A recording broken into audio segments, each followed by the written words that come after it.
And I got real excited when I saw in the last couple of years a study of engagement that said although engagement's at an all-time low in the last couple of years, at an all-time low, that for some companies, about a third of them, it's actually gone up in the Great Recession in the last few years. And I said, well, what the heck are they doing? And this is what I focused on. I've got a chapter in the front of the new book, 1,501 Ways to Reward Employees, about this, and this is what this session's on. Here's what the employees that are getting higher engagement right now are doing differently. We're going to talk about 6 specific strategies. The first is creating a clear and compelling direction. He once said men and women want to do a good job, a creative job, and if they provide the proper environment, they will do so. I love this quote because it's just in one sentence it represents where we've come from and where we are now. For the longest time in this country, even dating back to the Industrial Revolution, the job of management was what? Telling people what to do. My way or the highway. I'm the person in charge. Today, that doesn't work very well to tell people what to do. I'm convinced you can't force performance from anyone. It's always going to be their choice. What you can do, though, in a very real way, as a manager, is to control the environment that helps to meet people at their energy to get a better response from them. So I think that today's employees, they've got choice. Increasingly, as the economy improves, more and more employees say they're planning to leave, take a new job. But even without that choice, they've got choice on a daily basis as to how hard they work, how much of their discretionary energy they use. To capture the bulk of that, to get the most out of the investment you're making in your people, you've got to find ways to meet them at their energy, at their excitement, actually take them to a higher level. You impact the culture of your organization, which is really the collective energy and the individual behaviors that every manager is doing. We have a lot of misconceptions, I think, about how organizations change. You know, we have a mental image that upper management has a closed-door meeting, and they come out and they announce a new strategy, and it rolls down the organization like a waterfall, and everyone falls in line and heads off into the sunset. It happened like that once somewhere, maybe. That's not how organizations, I find, change. They change because someone does something different and gets a better result. Based on that, they do it again. Someone else notices and emulates it. You take the spark, you get a flame going, you fan the flame, you get a brush fire. This topic is very sticky. It's very catchy. And as it rolls out across the organization, at the point where you get a critical mass, you cross an invisible line, and now it's part of what it means to work here. And that critical mass takes place at different points for different organizations. A lot of studies indicate that it could be as few as 10% of your managers. If you get them in the game, focusing on different behaviors and how they treat their employees, you can convert your whole organization. Certainly by the time you get 50 or 60% of managers on board, that will happen. And along the way, there's always going to be some people that object, that refuse to change. And they've been here longer than you. And you can't force them to change. You can invite them to change, but my recommendation is don't let them hold you ransom. Don't let them hold up the show. Sometimes we give them too much energy and too much power to keep us from changing. Ignore them and run with the people that want to change and improve things.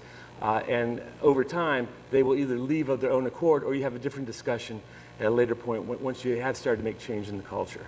So a lot of what we're talking about it all works at the individual level, but it also works at organizational level as you work on it, as you have a plan to move the needle. In the last 12 months, 30% of top performers have moved on to new jobs. This includes your younger workers who haven't been through a recession before. They don't know that things will get better, and instead they think any place has got to be better work than where I am now. So this is kind of the impact if left unchecked on this topic, and I feel this is a good time to, if you haven't been doing stuff in the last couple of years, it's a good time to get back to it, to build the things that you can do. Now, take it a step further. If you look at employee loyalty in the organization, in tight times, there tends to be less loyalty. This is a study by Kelly Workforce Index. They asked employees that, as a result of the economic recession, are you less loyal to your employer? And if so, why? And overwhelmingly, people said, yes, I'm less loyal. But why they were less loyal, I thought was kind of interesting. The top reason they reported was poor management. They reported low company morale. which is contagious. So the negativity, the cynicism, low morale is contagious. So is the positivity. So is the positive side of things. And I find a lot of times the way you take care of and minimize the low morale and the cynicism in organizations is to get something positive going and to build on that and get an excitement from that. Now they mentioned money, decreasing company pay, and of course money is part of the picture, but maybe less so than a lot of times that we tend to think. They mentioned poor communication. Communication is a huge motivator. What you talk about, when you talk about your accessibility to information, to people can answer questions, what's going on in the organization, what's the strategic objective of the organization? Do the employees know that and feel that? What are our core values? Do we live our values on a daily basis? All that occurs through communication. Here, for example, works in healthcare. Anyone? You guys are doing God's work. You're saving people's lives. And time that's really important to people, that you're dealing with loved ones. For everyone that's working a job now, they had a choice as to what company they worked for and what industry they worked for. And if you go back to that choice, my guess in healthcare, you're looking to save lives. You're looking to help people. Now, has anyone here shop at Zappos? Okay. How's that experience been, ma'am? Fabulous. Fabulous? What was fabulous about it? I have very productive and I can usually order 2 or 3 pairs, try them all on, send back to you, and them overnight. They send them overnight, and who pays for that shipping? They do. And if you decide you don't want them, you send them back, who pays for the shipping? They do. They do. How can they make money doing that? 30 to 40% of all product that they send out comes back at their expense. Wow. This is a company that isn't that old, about 12 years old now, and they put a focus on their competitive advantage being the engagement of their employees. They put a focus on creating a culture where people want to be there, where they enjoy who they're working with and what they're doing on a daily basis. And they're serious about that. So their mission is to live and deliver wow, starting with their own employees. And if they do that well, they feel confident it will automatically roll out to their clients and their customers. And that's usually when you call, you can hear them on the phone, they're having fun. And that's not anything to be ashamed of. They're proud of that. They are having fun. So I want to take you into Zappos.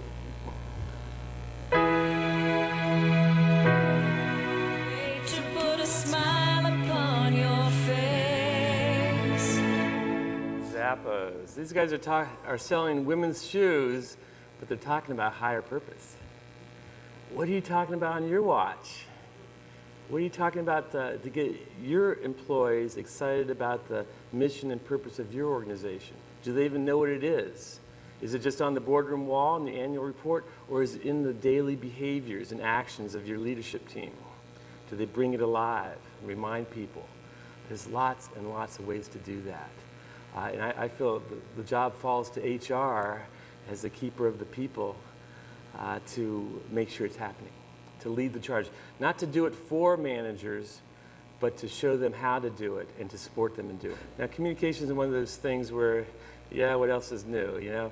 But doing it and doing it diligently is critical, because there's so much, in general, communication, especially in fast-moving times, is a very fickle thing. Das hier ist mein Sektor. Das hier ist das wichtigste Gerät des Küstenwächters. Das Gerät und das Gerät. Überlebensradar.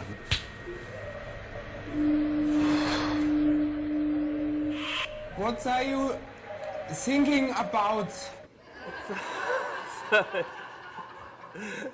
At Zappos, when they recruit, part of their process, whoever they hire, and people a lot of times they'll fly into Las Vegas and be interviewed, and they're picked up by the shuttle driver and takes them in. And part of their interview process is they always check with the shuttle driver. What'd you think of that candidate? Not that guy. He was a jerk. Isn't hired. That ends the whole review of that potential hire. I don't think they tell them either, but it's just that everybody's got a strong say. Once you have a culture, at Google, they have people are, the process for everyone that's hired, 10 people interview you. They collect anonymous feedback from those 10 people. Any one of them can veto the hire. No, I don't see them fitting in here.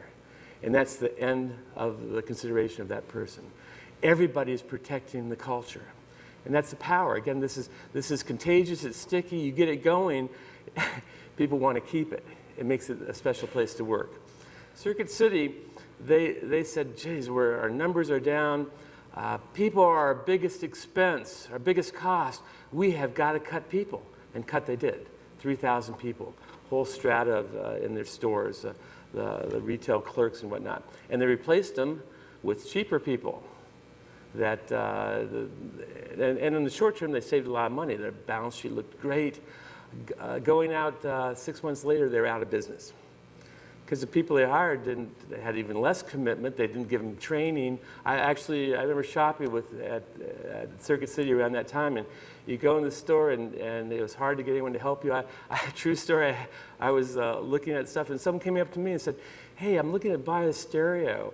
Can you help me? I go, let's go look at the stereo equipment. And I had a second person ask me, a third person, and then the store manager came over and said, hey, I'd like to hire you, offer you a job. I got a job, thanks, but train these people. Well, yeah, it's too late. They're out of business now. Now their competition, Best Buy, hit with the same circumstances, the recession, numbers were down, they had a different response. Instead of saying people are our biggest expense, they said people are our biggest investment. How can we get more out of that investment? This is the time we need it. So if we haven't been clear before, they made it very clear to employees, we need your help. If you got an idea that can save us money, this is the time to give it to us. In fact, to make it easier for you, they set up an online suggestion system. In the first 3 weeks of making this appeal to the employees, they got over 900 ideas for saving money. Now, depending on how they handle those, will lead to another wave of ideas, which will lead to another wave of ideas.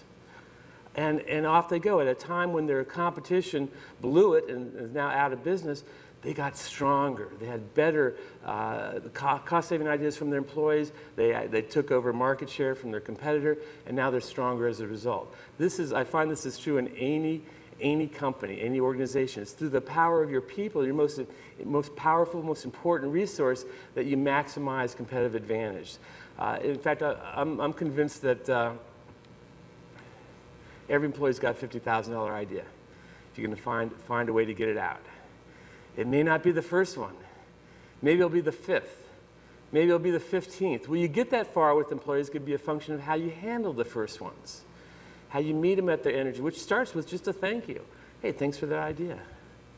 I really appreciate you took the time to turn that in. I know a company where the CEO empties the suggestion box, and what they do is he especially goes back to people to acknowledge them, especially the ones on the ideas that they're not going to use. To say, hey, Gary, I really appreciate you turning this idea. Let me tell you why we can't do it right now, but I value that you took the time and effort to put this in. I'm looking for more ideas from you. Takes that negative consequence and turns it into a positive one. Is that guy going to come up with more ideas? Of course he is. That's going to be the conversation of dinner that night with the spouse. Guess who's in my office? Looking for more ideas, like what I turned in. And so it goes. Anything you notice, anything you recognize, you will get more of. The behavior is repeated. This is the most founded principle we know in managing people and managing performance. So Home Depot is one of these places I think I shop at every week. And I find that when they had cut back, the only time you can find people, they're all behind the cash registers. They couldn't help you. So you'd wander in this huge barn of a place and you'd try to find something, and you probably wouldn't find it. You wander out. Now, at Home Depot, there's a lot more people around. So inevitably, within 5 minutes of being in the store, someone's going to come up to you and say, can I help you? And they're going to go show you what you're looking for, and then they're going to talk about what you're trying to do and give you ideas for how to expand it. And you usually leave spending more money than you would have, but you feel better about it because you got greater service. And so it goes. Come back this weekend. We're doing a free seminar on how to lay towel, that type of thing. Southwest Airlines, the most profitable airline in America for the last 30 years. You know where the most profitable idea came from at Southwest Airlines in the last decade? I'll give you a hint. It wasn't a McKinsey study. It wasn't a executive retreat. strategic planning meeting, it was a baggage handler who one day said, you know, it seems like it's really important for some people to get on the plane first. Why don't we charge them a little bit more for that service? Now, they could have said, well, Jerry, how's that going to make us a low-cost leader if we start charging people for different things like that? I don't know. I just thought it'd be an idea. I said, well, instead they said, let's test Jerry's idea. Maybe he's onto something. They tried it. Welcome to Business Elite. $15 you can get on the plane in the first wave of people. I personally love it. I'm always the last person on the plane, and in Southwest that would mean a middle seat for 4 or 5 hours. Now I'm the first on the plane. I get to pick my seat. $15. It's a steal. Most profitable idea on what was already the most profitable airline. They're not sitting on their laurels. They're constantly evolving and innovating. Facebook, they do a lot of great things. They have once a quarter, they do a thing they call it Hacker Day, which may not be a very good name for it, but Hacker Day, where they ask everyone to stop whatever it is they're working on and to focus on something of their own choosing that could help make Facebook a better place to work, a better, more competitive. And Stuart Crabb, their head of talent, told me, he said, I wish I could bring every company into Facebook on Hacker Day, because this is already a pretty engaged, high-power group. It just takes off, and it just explodes in excitement on people running with their ideas on how we can be better. They do that once a quarter, and the next day they go back to what they're doing. Next quarter, we're going to come back and ask people to do the same thing. It's a way to pump in an infusion of excitement by tapping into what people think is important from their perspective, and not just telling them that we have all the answers. At Boardroom Inc., this is a newsletter and book publisher out of Connecticut, they have a thing called iPower, where they ask every employee to turn 2 ideas every week. I run all the time the question, well, why isn't money enough? You know, we pay people pretty well. We pay them above industry average. Why isn't that good enough? It's a tight economy out there, high unemployment. You let me know who's not motivated. I'll have a little talk with them. You ever run into that? Now, I don't know about you, but when I'm faced with a big question like this in life, I like to turn to a higher power for an answer. And yes, I'm talking about Seinfeld. Think where man's glory most begins and ends, and say my glory was I had such a friend. Yates. So recognition is the sizzle to the steak. So we need money. Money's important, but money's not the end all. Recognition makes people feel special. And if you do the same thing for everybody, you won't make the people that really made things happen feel special. And you will lose that performance, and you will lose them as they leave to find a different place. At the same time you're doing that, although it wasn't your intent, by treating the average performers and the marginal performers with the same benefits, the same parties, whatever, you end up reinforcing average and marginal performance. You'll get more of that. This is a cancer in organizations today. And so wherever you are, whatever size company, whatever industry, you got to start to turn the boat to focus more specifically on performance that makes a difference to our mutual success. The strategic objectives, having people know what they are, and then recognizing those as it's done, above and beyond awards, things that are based on performance, not just showing up, core values, that type of thing.